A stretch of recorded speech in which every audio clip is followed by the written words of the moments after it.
Темите поврзани со културата и уметноста упорно ни се губат од фокусот во морето на дневна политика и на така наречените големи прашања. Ова емисија на Агенда 35 ја посветуваме токму на културата. Го отвораме поглавието 26 образование и култура. Каква е состојбата со македонската култура денес? Останете со нас.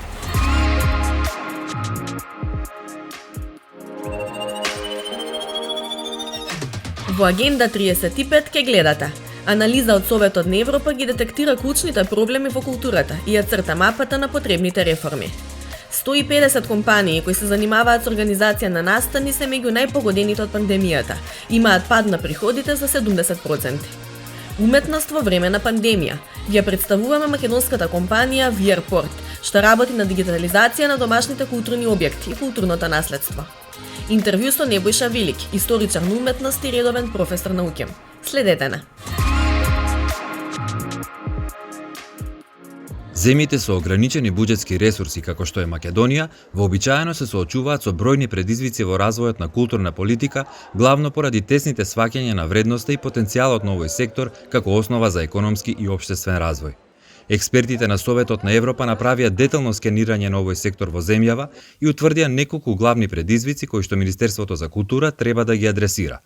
Предлагаат да се направи мапирање на економската и на општествената значајност на културниот и на креативниот сектор, кој што според дефиницијата на ЕУ опфаќа културно наследство, изведувачки уметности, музеи, музика, издаваштво, аудиовизуелни уметности, видеоигри, настани и креативни индустрии како дизајн, рекламирање, архитектура и мода.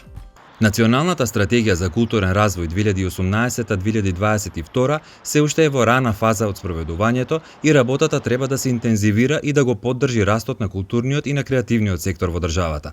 Таа предвидува подготовка на ново законодавство, како и ревизија на статусот и улогата на управата за заштита на културното наследство. Меѓутоа, констатирано е дека дополнително е одложено усвојувањето на законите за културата и за заштита на културното наследство.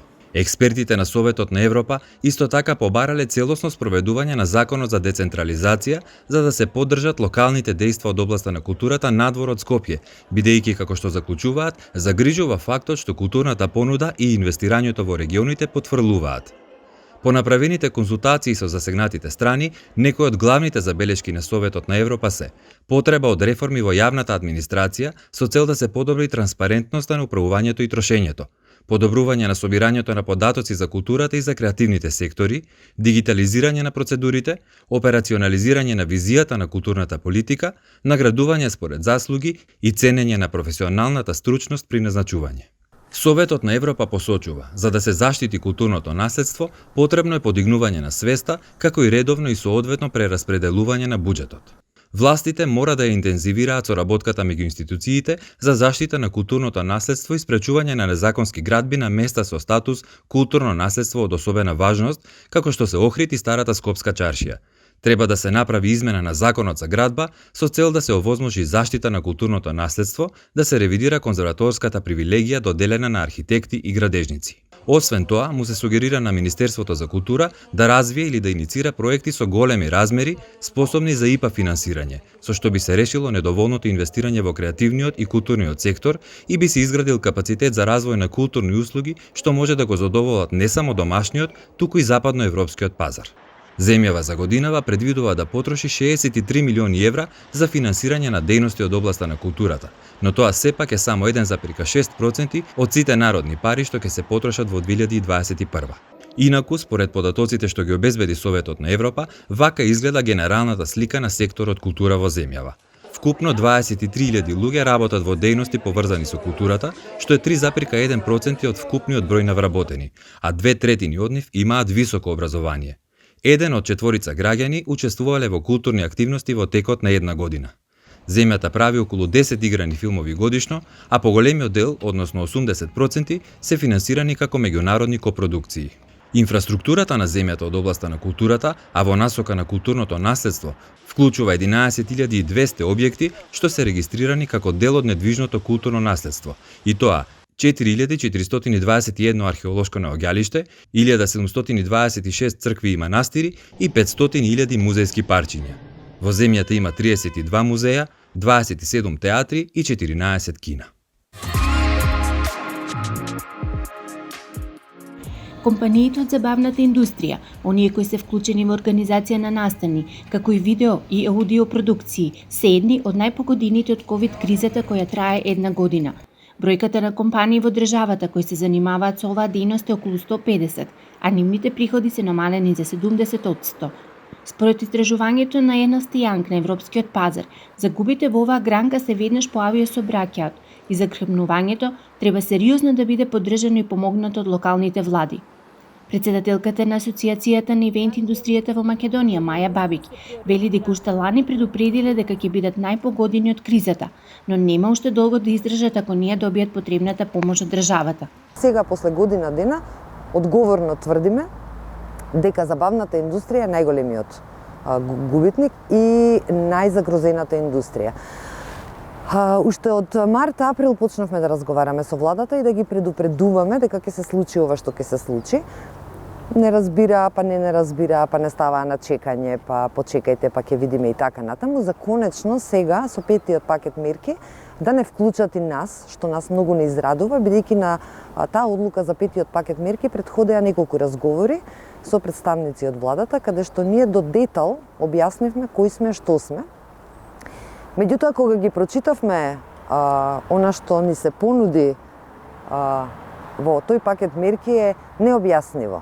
Не можеме да го објасниме. Тие велат, ќе им дадеме на компаниите, предвидени се €1.000.000, и со тие пари ќе им дадеме да компаниите да ги организираат настаните на државата. Но според Бабиќ, токму околу организацијата на државните настани, компаниите имаат најголеми нејаснотии. И сега прво се поставува прашањето кои се тие настани на државата. Второто прашање е како ќе има настани кога ние сме се уште во пандемија во која има над 1000 заболени дневно. Поточно кога ќе се пуштат настаните. И другата работа е што кои се тие компании кои што ќе можат да ја добијат таа работа. Значи, ние зборуваме за некаде околу 150 компании кои што оперираат официјално по шифрата на дејност, оперираат во оваа забавна индустрија. 150 компании не можат да организираат настани на државата. Практично, тие го понудија буџетот кој што го имаат предвидено за државните настани. И сега тоа го преименувале во помош за нашата индустрија, што апсолутно е неприфатливо за нас. Ние имавме точни барања, што бараме, како да се изведе тоа, да биде правично, честно и за државата, и за нас, компаниите. Компаниите од забавната индустрија бараат да продолжи мерката за плати, како и тоа да им бидат доделени неповратни грантови. Тие компании требаше да докажат дека навистина се во ивент индустријата. Втората работа е дека треба да имаат минимум 60% намалување на прометот во 2020 за да можат да остварат право на грант. И третата работа се разбира да ги имаат подмирено давачките кон државата. Значи многу фер, многу правичен систем и за компаниите и за државата. Од сето тоа тие направија дека ќе има некаков конкурс на кој што ние ќе конкурираме и тоа ќе биде една блага тепачка помеѓу нас компаниите кои ќе ги добие овие државни настани или нема да ги добие. Во суштина, ако постојат настани и ако можат да се организираат настани, тогаш нас веројатно помош и нема да ни треба. Ние сме компании, некои од нив постојат повеќе од 20-25 години, сме обстојале на овој пазар без помошта на државата, зошто не би обстојале и сега. Прашањето е дека настани нема. Протестот пред владата не најден одговор од властите и затоа се бара повторна средба со владини представници. Не сакам да верувам дека е игнорирање.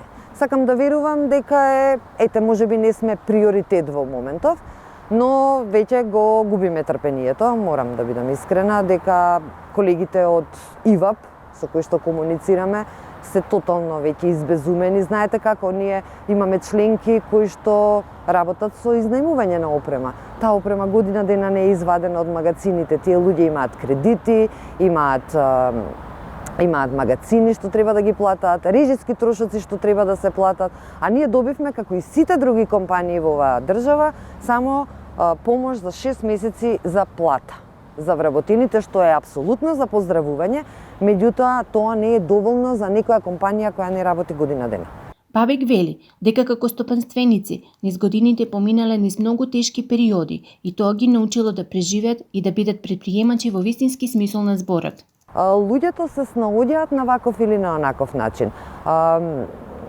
Но веруваме дека тоа е за да се преживее. Не го правиме тоа како системско решение. Самиот факт дека немам се уште сознание дека некоја од колегите ја затвориле фирмата, иако веќе има најави за тоа.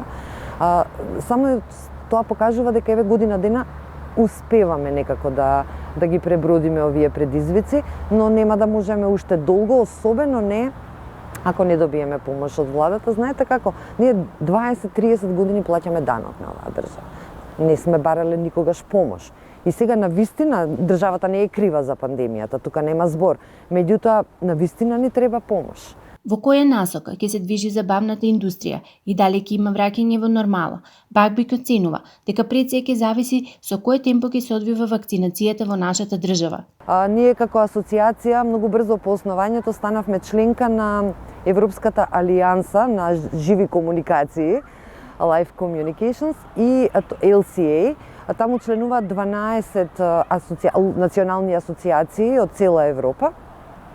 И тука ги споделуваме многу сознанија, многу искуства, го разменуваме знаењето и ноу-хауто. Се разбира, сите европски асоциации ни кажаа дека добиле солидна помош од своите држави, затоа што државите на време ја препознале оваа индустрија. Иако на почетокот во март, морам да кажам дека никој, барем од Европа, не беше ја препознал ивент индустријата, но реагираа на време. Во Холандија, например, веќе се прават тест настани, за да се види дали постои ширење. Исто и во некои други земји. Нема добри прогнози, може би летово нешто ќе се работи, меѓутоа доколку не се вакцинираме како што треба и доколку не почне масовната вакцинација, немаме оптимистички верувања дека од септември ќе можеме да работиме. Председателката на асоциацијата ИВАП оценува дека и доколку почнат да работат, ќе им треба финансиска помош, бидејќи цела година се неактивни. На тој начин, повторно ќе вратат на државата преку плаќање на даноци и ангажирање на уметниците.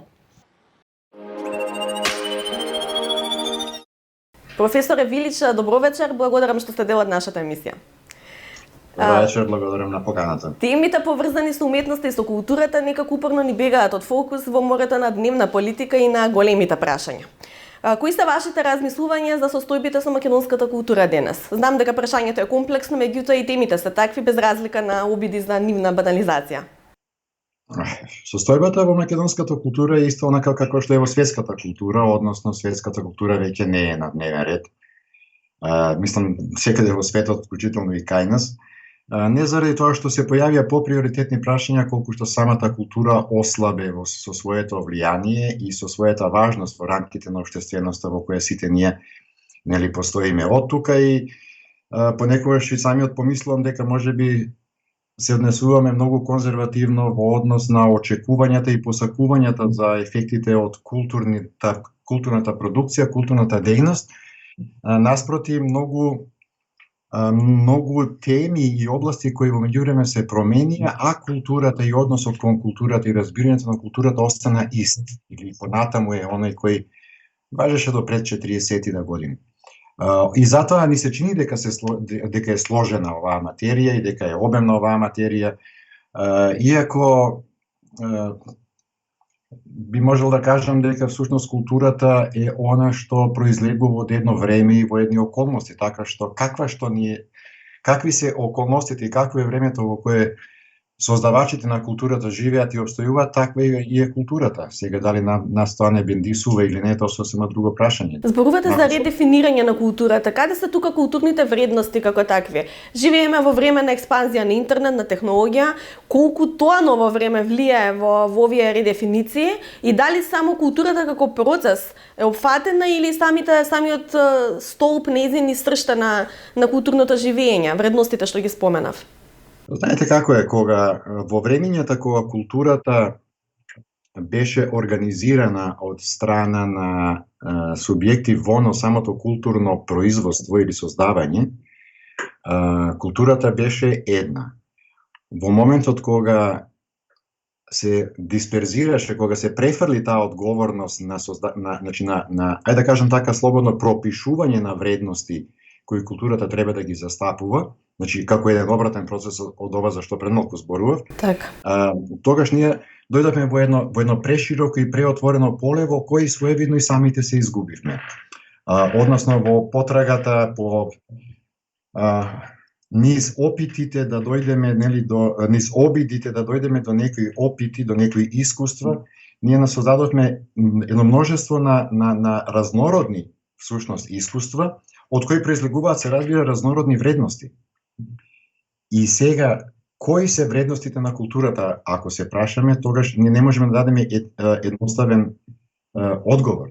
Вклучително и фактот дека културата, односно типот на односи кој еден субјект ги воспоставува преку со општествената заедница, преку еден специфичен духовен процес, за жал се префрли токму на оние медиуми, на оние посредници кои ги спомнувате, на друштвените мрежи, на брзоста, на итноста, на нетрпеливоста, на нестрпливоста, при што при такви едни динамични процеси нема да претерам да кажам дури дека секојдневно се менуваат критериумите за тоа што е култура, кои се културни вредности, кои од сите тие вредности, односно кои од сите тие значења кои дневно се продуцираат во неверојатно количество, ќе успеат да преживеат и да создадат вредност, бидејќи не секое значење создава вредност. Каде е местото на уметниците, на културните работници во едни вакви времиња?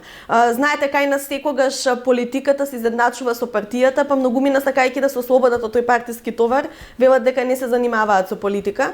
Вие сте прилично гласени, ангажирани во вашето творештво и тој однос помеѓу политиката и културата ви не одолев. Издава лично како културен работник. Како вие гледате позицијата на уметниците во политичките и општествени процеси? Тоа е тема со која јас професионално се занимавам некаде од 93-4 година и најголем број од моите колеги создавачи, односно уметници, не се сложуваат со тие мои тези, со тие мои предпоставки за тоа кој е нивното место во рамките на општественоста, бидејќи понатаму, најверојатно под влијание на социологијата на културата, длабоко сметам дека уметникот е производ на општественоста и тој непосредно, тој живее пред се како субјект, а потоа и твори во рамките на таква специфична општественост. И од тука неговото измолкнување од обврските кои таквиот однос ги наметнува, за мене не се баш со позитивен квалификатив. Сега во таа група која вие ја спомнавте, односно две групи уметници и културни работници, тоа е многу важно и ми се допега што го поставивте како прашање, заради тоа што уметниците се повеќе се претворат во културни работници. Тоа се две различни социјални, односно општествени категории. Бидејќи согласно динамиката и динамичното време и се поголемата, ајде ја наречам така, менаџеризација, на секој аспект од стварноста, во Македонија има повеќе факултети за менеджмент и нешто, колку било која друга наука, па понекогаш се прашувам што ли ќе менаџираат сите тие дипломирани менаџери кога нема што да се менаџира. Вклучително, таа стратегија која се разбира доаѓа од природните науки, како едно разврстување на структурите, така и од уметникот веќе не е она романтична слика, гениалец, па не разбран од општеството, па нема му е се дозволено, па и така натаму, мора да е сиромав, и така натаму. Туку од него сега се бара да биде само управувач, менаџер, ја така го преведувам, менеджмент е своевидно управување со нешто, со некого, и таа позиција негова на самоуправувач. И тука во најбуквална смисла реферирам на значењето на самоуправниот систем во поранешна Југославија, бидејќи тоа е суштината на ова ново време, само никој не го именува тоа како социјализам, например. Инаку тој селф-менеджмент, тоа самоуправување е токму ситуацијата која уметникот го префрла од едно подрачје на автономно творештво во едно сложено подрачје на меѓусебни односи и специфични меѓусебни односи со други субјекти кои најчесто немаат никаква врска со со самото творештво. Во оваа смисла, оваа друга група ја адресирам, на пример, Министерството за култура, кое е едно административно тело, кое се води според некои прописи, но никогаш не е според прописите на творештвото. Значи, уметникот сега треба да си ја најде собствената позиција.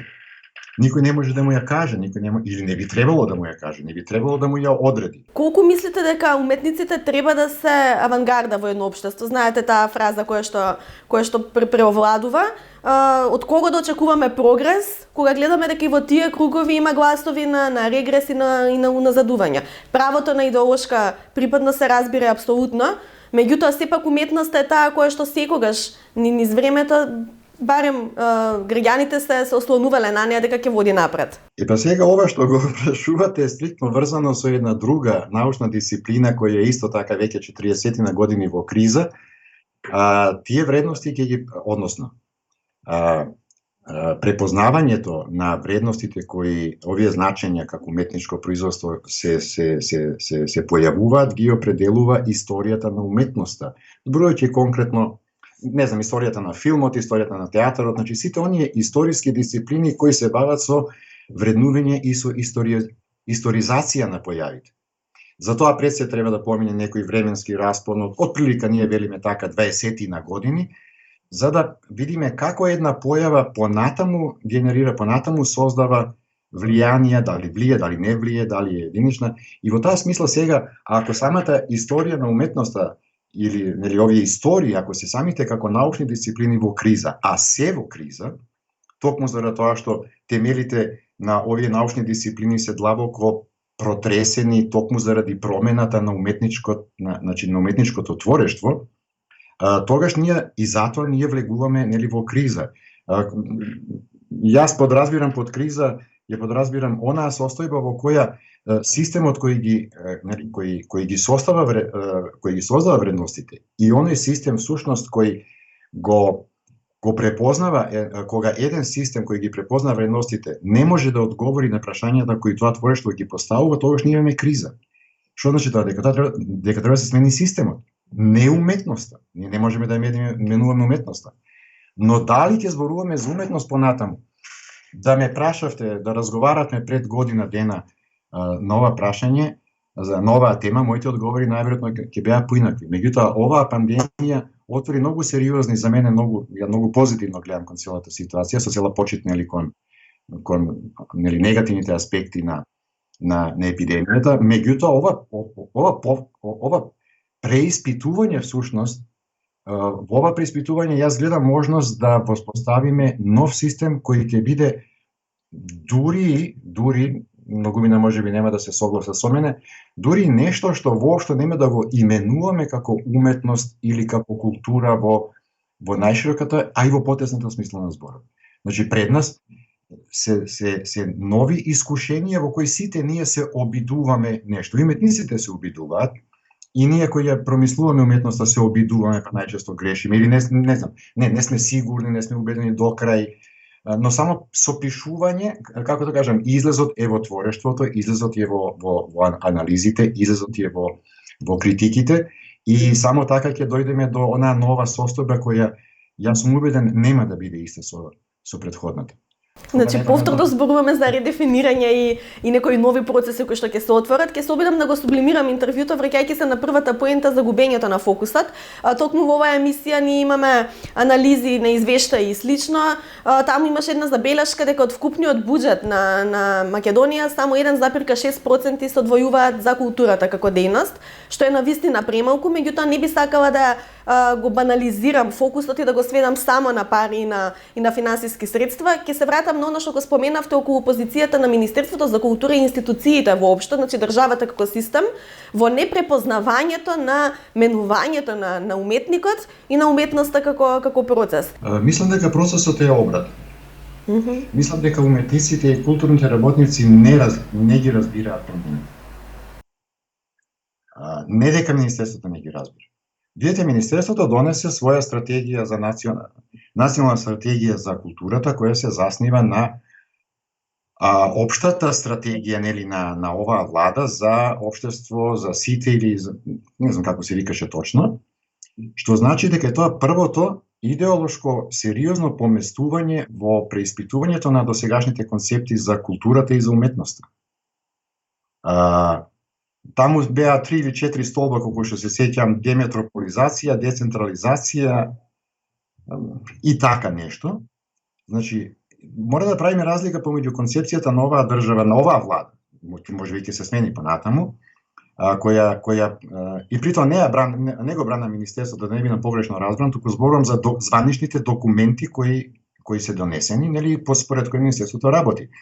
Во оваа смисла, значи, треба да се свати дека националната стратегија се однесува на една синтагма која би ја срочил така, значи, уметност или култура за секого. Тоа веднаш подразбира деелитизација. Значи, тоа веднаш подразбира дека сите дефиниции за културата кои се всушност теориско објаснување на елитистичката позиција на културата во општеството се срушени. Не ќе се срушат, тие се срушени. Па таму се бунат некои не добиле доволно пари, па не знам 40 години, не знам, фестивали, па тоа традиција, па тоа квалитет, значи и се разбира други институции, нели, односно и поединци, разбирајќи дека стратегијата на оваа влада е токму спротивното. Незадоволството доаѓа токму од тоа, не дека се јавува конкуренција, да кажеме фестивалска или меѓу културните работници, туку дека едноставно во овој процес, во оваа сегашна фаза, пред да се изврши конечно, се надевам скоро ќе биде фискалната децентрализација, па тогаш работите да се појаснат многу подобро и многу повеќе, до тогаш ќе биде овака. Мислам дека ние, корисниците на буџетските средства, не разбираме зошто министерството дава, дели такви пари или толку пари за овакви или за онакви проекти. Мислите дека се спушта, значи всушност се спушта културата и се распространува и низ масите, и низ помалите градови, значи такви процеси дека се пред нас. Да, во суштина е тоа.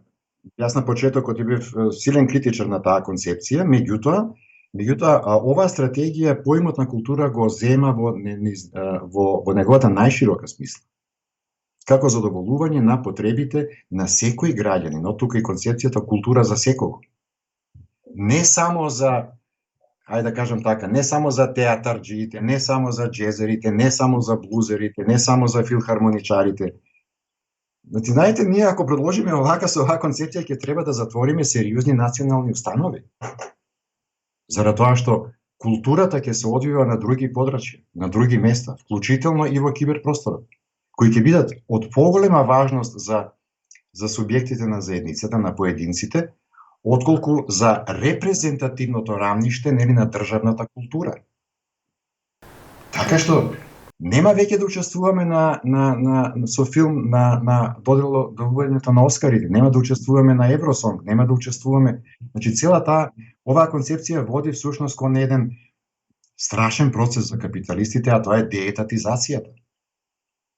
Сега, ако успееме уште и националниот концепт на државата да го укинеме, тогаш веќе ќе зборуваме за она што јас веќе го предпоставувам, го очекувам и посакувам да ни се случи после оваа пандемија. Значи да застанеме и да се свртиме тука до нас што живее, до најоткарши од нас што живее. Не таму во музеот на современата уметност во кој не доаѓа веќе никој, дури ни на отварање. Туку што се овие луѓе на кои ние можеме да им се најдеме не како професионалци, туку како соседи пред се. Ви благодарам за ова една, како да речам, овој еден хуман на крај осврт кон целата проблематика. Ви благодарам многу за гостувањето и за поентите и пораките што ги испративте. Па како човек школуван на хуманизмот, мојата опција не може да биде поинаква. Ви благодарам на поканата. Благодарам. Светски тренд особено изразен со ковид пандемијата и ограничените мерки за патување и движење е дигитализација на културата и уметноста. Домашната компанија VR Port од Македонија применува најсовремени технологии за дигитализација и веќе има успешни проекти за дигитализација на домашните културни објекти и културното наследство. Што конкретно во нашата земја е достапно во дигитална форма, ќе ни каже Пенелопа Пешкова-Стаматовска, визуелен дизајнер и проект менаџер во оваа компанија. Сакам да кажам дека ние сме компанија која што од 2016 се занимава со дигитализација во секаков вид на индустрија. Но во 2017 започнавме да се пробиваме во градежништвото, архитектурата и културата. Пред се почнавме во градежништвото како креирање на дигитални дневници на секој објект.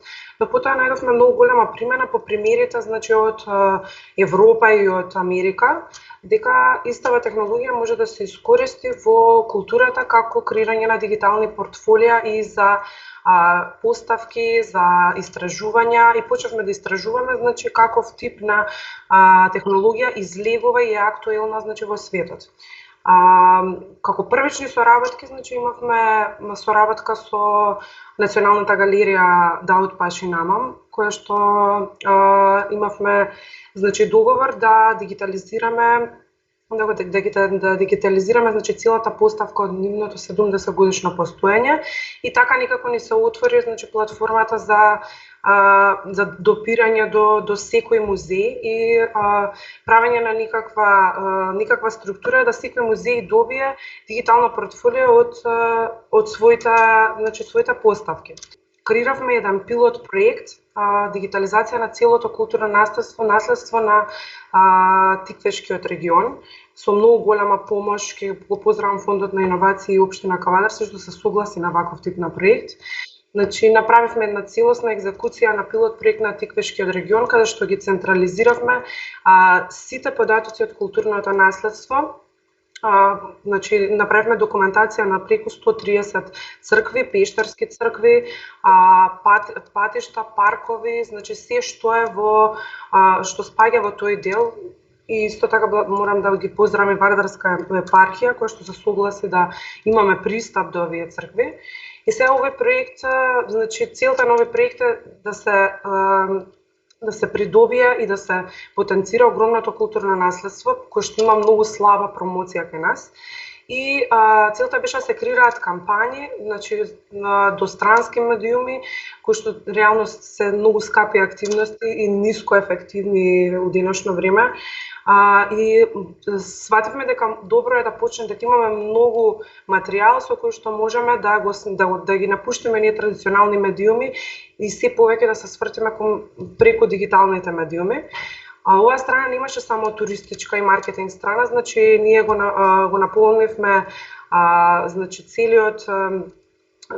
сите информации ги собравме кои што се потребни и на општината и на архивот во Велес, за оние за стручни лица кои што може да ги искористат. Тоа се еден вид на документација детална, која што служи за истражување на археолозите, на архитектите, за реставрација, за документација, и истата е достапна за секој објект, дури од 7-8 век што датира таму до денешно време што се направени до музејски паркови и се тоа што датира до денес. Дали целата дигитализирана културна содржина која што вие ја имате сработено е достапна за пошироката публика, и според вашите податоци каков досега е интересот за посета на ваков тип на културна содржина? Целиот проект ќе биде достапен до крајот на оваа година. Ние некако почнавме во проектот, конкретно тој проектот за дигитализација на културно наследство, ни се одобри во март, а во март почна и пандемијата, па никако ни се поклопија актуелните теми што сега некако се свртеа. Оној дел каде што е истражување во виртуална реалност, во добивање на материјали, затоа што секој објект дигитализиран натре е исполнет со материјали за објектот. Дури и до момент да може сам да се премери нешто, тоа се е достапно на пошироката публика. Да се истражи, да се снимне некоја фотографија, да се прошета виртуелно во тој музеј, тоа се е достапно до секој буквално човек. Но понатака, доколку сака да се истражува самиот модел, тоа го имаат само надлежните органи и може тоа да го и ние секако, и може тоа да имаат пристап до тоа доколку имаат некаков посебен посебно вакво за истражување. Ние се трудиме веќе 3 години да допреме до секоја можна институција, значи почнавме она што се вика многу од ниско до високо да пристапиме со тоа што целта ни беше да објасниме дека располагаме со многу голема технологија која што може да скрати многу ресурси, значи човечки ресурси, временски ресурси, парични ресурси, за да се добие многу квалитетен момент. Но кај нас се уште она моментот на хартија, мислам, јас не сакам да го потценам, тој хартијата сепак останува секогаш најдоброто дело за презентација, но сметам дека треба да следиме технологијата и ние стоиме на располагање со сите институции. Значи, заинтересираноста е многу голема, но секогаш проблемот го наоѓаме во оние бирократски објаснувања на тоа кој ќе го работи ова, кој ќе го објасни ова, како ќе се промовира ова. Кои се клучните предизвици со кои се соочувате во овој, да го наречеме, амбициозен потфат со кој што се имате зафатено? Па најголемиот проблем е тоа што разработката и работата на овие овие технологии многу споро навлегува кај нас и ние реално имаме малце проблем во пронаоѓање на луѓе кои што ќе се согласат и кои што нема да бидат скептици да седнат и да го научат и да го работат ова понатака. Сепак се работи за формати кои што не се толку достапни и софтвери кои што не се толку достапни кај нас. Кај нас е, мислам, доколку ме разбира, некој од стручната публика, доколку разбира, значи работиме на Point Cloud објекти, значи повеќе софтвери се врзани и обуката ни е малце сме назад со тој дел. Но се надевам дека ќе се отвори полето и дека ќе има повеќе интерес, значи од младата публика која што слуша да навлезе и да сака да истражува во овие води. Има ли некаква проекција како и колку во иднина новите технологии ќе придонесат за доближување на светското културно наследство до што поголема публика? Па сметам дека пандемијава си го направи своето и малце ги издигна вредностите на технологијата.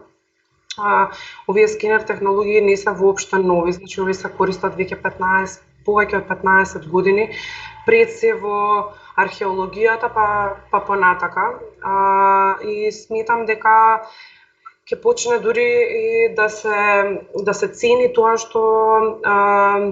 што може да ни го понуди еден ваков тип на технологија. Кај нас се надевам дека ќе стигне, мислам, ние нема да престанеме да го пробиваме и да го изучуваме ова, затоа што е сепак толку професија во подем, која што можам да кажам дека на секои 2 месеци излегува некој нов екстерен момент на скенерот кој што ти дава уште додатни можности да истражуваш. Европската комисија во рамки на кампања за одржлив културен туризам на социјални мрежи ќе промовира локации и објекти од културното наследство и културните рути во ЕУ, како и настани од културата и фестивали. Ова покрај друго објави комисијата во соопштение пред средбата на европските лидери, која треба да се одржи на 25 март, а со цел да се помогне на секторот култура и подготви за повторно безбедно отворање. Со цел подобра координација на мерките на државите членки за безбедно продолжување на активностите во културниот и креативниот сектор, комисијата ќе изготви и насоки за секторите во областите на музика, аудиовизуелна изведбена уметност и изложбени простори, како што се музеи, галерии, библиотеки и локации културно наследство. Според комисијата, кога условите ќе дозволат, поддршка ќе добијат и нови иницијативи од областа на културата во рамки на програмата Erasmus Plus и Discover EU, кои на младите ќе им овозможат во текот и после Европската година на железници, патувајќи со железница да го откријат европското културно наследство. Инаку културниот туризам го потикнува растот и создава работни места, при што 4 од 10 туристи ја избираат својата следна дестинација врз основа на понуда од областа на културата. Нова експертска студија со наслов Културниот и креативниот сектор во пост-COVID-19 Европа, со препораки за политики за воиднина, со кои ќе се потврди и имплементира одржлива рамка за секторот култура, беше презентирана во Европскиот парламент. Врз основа на анализа, во студијата формулирани се препораки за политики за понатамошно подобрување на отпорноста на културниот и креативниот сектор во Европа на среден и долг рок. Препораките за долготрајно и одржливо закрепнување на културниот и креативниот сектор се групирани во 3 главни иницијативи. Па така се препорачува развивање на политики со кои ќе се обезбедат одржливи работни услови за културниот и креативниот сектор и ќе се инвестира во фер работен систем со посебен фокус на најкревките дејности. Следно, поради пандемијата се препорачува брза и одлучна реакција за дигитален поттик и обезбедување соодветна законска рамка за заработка на културниот и креативниот сектор. Во студијата се препорачува и да се инвестира и создава понатамошна употреба на мултидимензионалниот потенцијал на културниот и креативниот сектор за општествата и граѓаните во Европа, потоа подигање на свесноста за социјални иновации и потреба за ажурирање на начините на меѓународна културна соработка, со оглед на тоа дека главните предизвици на 21 век се глобални. Голем број на иновативни алатки веќе се воведени, но и се повеќе се потребни за полесно прикажување и приближување до луѓето на огромното културно наследство кое се наоѓа во музеите. Новите начини на приближување до луѓето на приказните позади музејските експонати, директно и веднаш, го збогатуваат искуството за европското културно наследство. Такви решенија, поддржани со ЕУ фондови, ни доаѓаат од конзорциум на партнери од 6 европски држави. Имено се работи за алатки за интерактивен персонализиран пристап при посета на музеј, каде посетителот на почетокот избира еден од понудените предмети, копија на музејски експонат. Со изборот на предметот, посетителот ја избира и перспективата, односно гледната точка за тематската област. Например, во зависност од избраниот предмет, изложба од Втората светска војна може да биде прикажана од гледна точка на цивилите или пак од гледна точка на војниците. Корисникот ја активира содржината со поставување на предметот на дефинирани позиции, а секоја позиција има содржини за одредена тема. Според предметот се активира специфична содржина, обезбедувајќи персонализирана интеракција со тематската област на интерес. Меѓу другите алатки на иновативниот проект се и лупата која со приближување до одреден музејски експонат на интересен начин покажува и раскажува приказни поврзани со тој експонат, како и интерактивната книга со помош на која посетителите можат да слушаат различни приказни за музејскиот експонат со менување на позицијата на обележувачот за страници во книгата.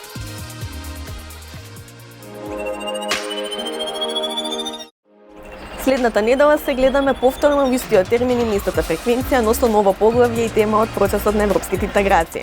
Останете со програмите на Македонската телевизија.